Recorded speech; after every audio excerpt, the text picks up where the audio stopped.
ലൂക്കോസിൻ്റെ സുവിശേഷം 1-ാം അധ്യായത്തിൻ്റെ 47 മുതൽ 50 വരെയുള്ള വാക്യങ്ങൾ നമുക്ക് വായിച്ചു കേൾക്കാം. എൻ്റെ ആത്മാവ് എൻ്റെ രക്ഷിതാവായ ദൈവത്തിൽ ഉല്ലസിക്കുന്നു. അവൻ തൻ്റെ ദാസിയുടെ താഴ്ച കടാക്ഷിരിക്കുന്നുവല്ലോ. ഇന്നു മുതൽ എല്ലാ തലമുറകളും എന്നെ ഭാഗ്യവതി എന്ന് വാഴ്ത്തും. ശക്തനായവൻ എനിക്ക് വലിയവ ചെയ്തിരിക്കുന്നു. അവൻ്റെ നാമം പരിശുദ്ധം തന്നെ. അവനെ ഭയപ്പെടുന്നവർക്ക് അവൻ്റെ കരുണ തലമുറ തലമുറയോളം ഇരിക്കുന്നു. നമ്മുടെ ചിന്തകളെ ഈ തിരുവചനത്തിനകത്തേക്ക് നമുക്ക് കൊണ്ടുപോകാം. വേദപുസ്തകം പഠിപ്പിക്കുന്ന 2 സ്ത്രീകളുടെ ഉള്ളിൽ വെളിപ്പെട്ട വലിയ ആനന്ദത്തിനകത്തു നിന്ന് പുറപ്പെട്ട ഒരു പാട്ടിനകത്തെ 4 ലൈനുകളാണ് നമ്മൾ വായിച്ചു കേട്ടത്. ഈ ആനന്ദത്തിനകത്ത് 2 സ്ത്രീകളാണുള്ളത്. അവരുടെ പേര് പറയാമോ? ഒന്ന് മറിയ, മറ്റേത് എലിസബത്ത്.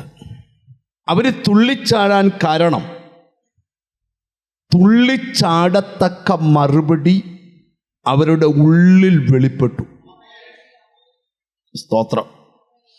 അടുത്തിരിക്കുന്ന ആളെ ഒന്ന് തൊട്ടുവെച്ച് പറ, സന്തോഷിക്കാനുള്ള വക ഉടനെ ഉണ്ട്. യാക്കോബിൻ്റെ ലേഖനത്തിലുണ്ട്, നിങ്ങൾ കഷ്ടം അനുഭവിക്കുന്നവൻ പ്രാർത്ഥിക്കട്ടെ, സുഖം അനുഭവിക്കുന്നവൻ പാട്ട് പാടട്ടെ. ഞാൻ തുടക്കത്തിലെ ഒരു പ്രവചന ദൂത് പറയാം. ആനന്ദിച്ചു പാടാനുള്ള വക ഈ ദിവസങ്ങളിൽ നിന്റെ കൂടാരത്തിനകത്ത് ദൈവം ചെയ്യാൻ പോകുകയാണ്. ഈ യഹൂദനെ സംബന്ധിച്ച് അവന് വേദപുസ്തകത്തിലെ പ്രാവചനീയ ഭാഗങ്ങളെ കൂടുതലായി സസൂക്ഷ്മം പഠിക്കുന്നവരാണ്. അവരുടെ പഠനത്തിൽ ഒരു കാര്യം മനസ്സിലായി, ഒരു ക്രിസ്തു, ഒരു മശിഹ വരുന്നുണ്ട്. പക്ഷെ ആ വരുന്നത് കന്യകയിൽ നിന്നായിരിക്കും ആ മശിഹ ഉരുവാകുന്നത്. അക്കാലത്തെ സ്ത്രീകൾ ജീവിതം അശുദ്ധിയിൽ ചെന്നു ചേരാതെ വിശുദ്ധിയുടെ നിറവിലിട്ടുകൊണ്ട് എന്നിലതുണ്ടാകണമേ, എന്നിലതുണ്ടാകണമേ എന്ന് പ്രാർത്ഥിക്കുന്നൊരു രീതിയുണ്ട്. സ്തോത്രം. അങ്ങനെ പ്രാർത്ഥിച്ച ആളിൻ്റെ കൂട്ടത്തിലാകാം ഈ മറിയയും എലിസബത്തുമൊക്കെ ഉള്ളത്. എന്നാൽ മറിയയ്ക്ക് ഇനി ഈ വിഷയത്തിൽ ഒത്തിരി പ്രാർത്ഥിക്കാൻ പറ്റത്തില്ല. കാരണം മറിയയ്ക്ക് വിവാഹം നിശ്ചയിച്ചു കഴിഞ്ഞു. വിവാഹം കഴിക്കാൻ പോകുന്ന വരൻ്റെ പേര് ബൈബിളിലുണ്ട്, യോസഫ്. അപ്പം ഇനി ആരിലോ സംഭവിക്കാം, എന്നിൽ സംഭവിക്കുവാൻ ഒരു സാധ്യതയുമില്ല എന്ന് മനക്കോട്ട കെട്ടിക്കൊണ്ടിരിക്കുന്ന ഒരു ദിവസം മറിയ തന്നെ ഇരിക്കുന്ന മുറിയിൽ ദൂതനിറങ്ങി. ഞാനൊരു കാര്യം നിങ്ങളോട് തുടക്കത്തിലേ പറയാം. ദൈവം ഒരു കാര്യം നിന്നിൽ ചെയ്യാൻ തീരുമാനിച്ചാൽ അത് കൃത്യസമയത്ത് ചെയ്യുന്നവനാ ദൈവം. എനിക്കിവിടെയും ചില ദൂത് വെളിപ്പെടുത്താനുണ്ട്. ജീസസ്, നീ മാനുഷികമായി ചിന്തിച്ച ചില കാര്യങ്ങൾ നടക്കത്തില്ലെന്ന് പറഞ്ഞാലും ഇതിനകത്ത് ദൂതൻ്റെ ഇടപെടൽ ഉണ്ടാകാൻ പോവാ.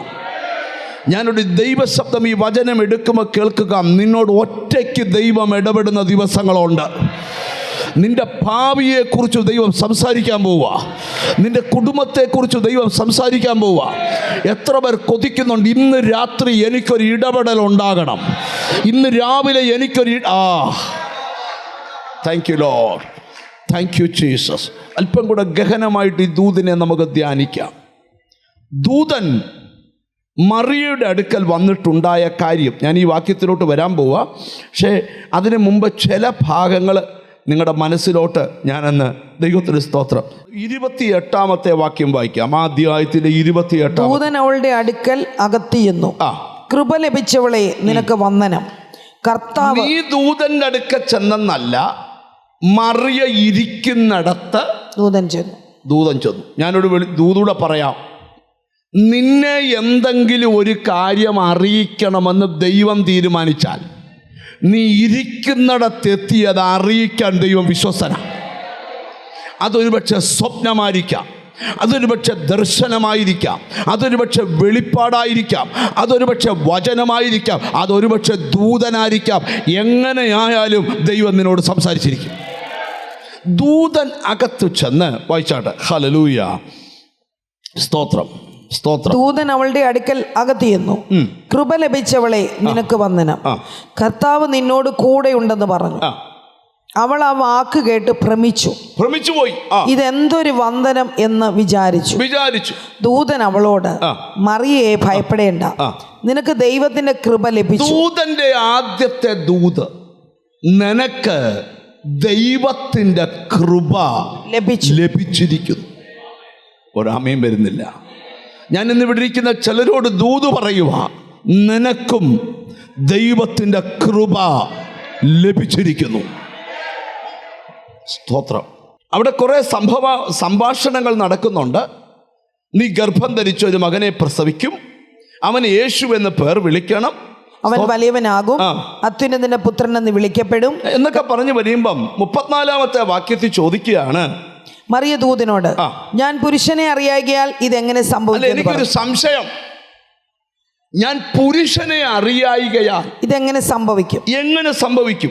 അതിന് ദൂതൻ, പരിശുദ്ധാത്മാവ് നിന്റെ മേൽ വരും, പരിശുദ്ധാത്മാവ് നിന്റെ മേൽ വരും, അത്യുന്നതന്റെ ശക്തി നിന്റെ മേൽ നിഴലിടും, അത്യുന്നതന്റെ ശക്തി നിന്റെ മേൽ നിഴലിടും. ആകയാൽ ഉത്ഭവിക്കുന്ന വിശുദ്ധ പ്രജ.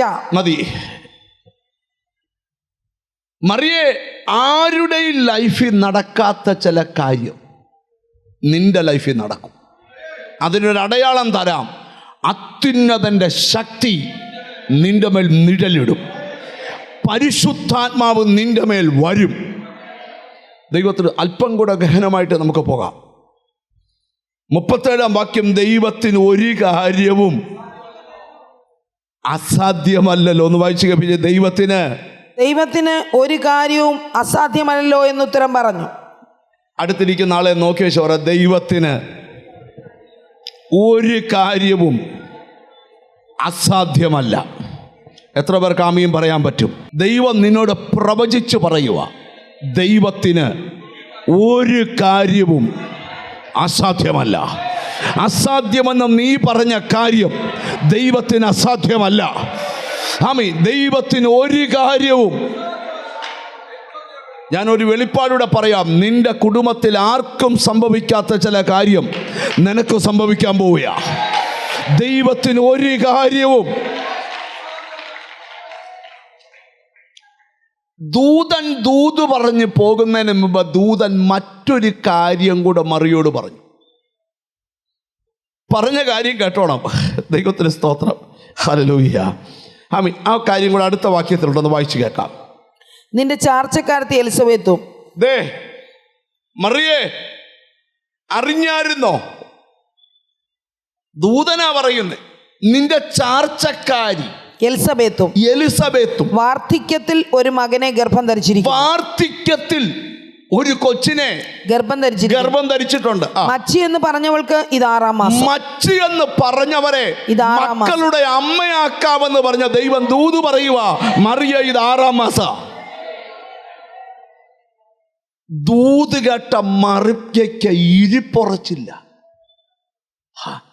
ഏകദേശം 90 മൈൽ ദൂരെ, ഹല്ലേലൂയ, ഈ മറിയ ബന്ധപ്പെട്ട് മലനാട്ടിലെ യഹൂദ പട്ടണത്തിലേക്ക് ചെല്ലുക. ഈ ദൂത് കേട്ടാൽ ചിലപ്പോൾ നമുക്ക് ഇരിപ്പുറക്കുകയാണ്. ചില ആൾക്കാർ പറയുന്ന കാര്യം, വെള്ളിയാഴ്ച എന്ന് കേൾക്കുമ്പോൾ രാവിലെ ഉടുത്തൊരുങ്ങി എങ്ങോട്ടാ?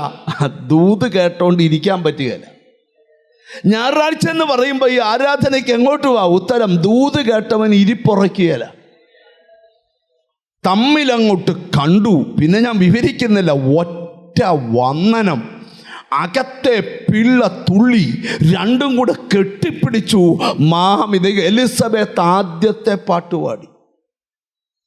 എലിസബത്ത് പാട്ട് നിർത്തിയപ്പം മറിയ പാടിയ പാട്ടിനകത്തെ ചില ലൈനുകൾ നമ്മൾ ഒന്ന് പാടാൻ പോവല്ല, പറയാൻ പോവാ. ഒന്ന് ഒന്ന് ഒന്ന് ഒന്ന് വായിച്ചു കേട്ടോ. എൻ്റെ ആത്മാവ് എൻ്റെ രക്ഷിതാവായ ദൈവത്തിൽ ഉല്ലസിക്കുന്നു. മറിയ പറയുക, എൻ്റെ ആത്മാവ് എൻ്റെ രക്ഷിതാവായ ദൈവത്തിൽ ഉല്ലസിക്കുന്നു. ദൈവത്തിൽ ഉല്ലസിക്കുന്നു. നിർവിചാരിയെ പോലും ഇരിക്കരുത്, ഇത് ഉല്ലസിക്കേണ്ട ദിവസമാണ്. ഒരാമയും വരുന്നില്ല. ഹല്ലേലൂയ. ശരീരത്തിലെ രോഗം നിമിത്തം പ്രയാസപ്പെടരുത്, ഇത് ആത്മാവിൽ ഉല്ലസിക്കേണ്ട ദിവസമാണ്.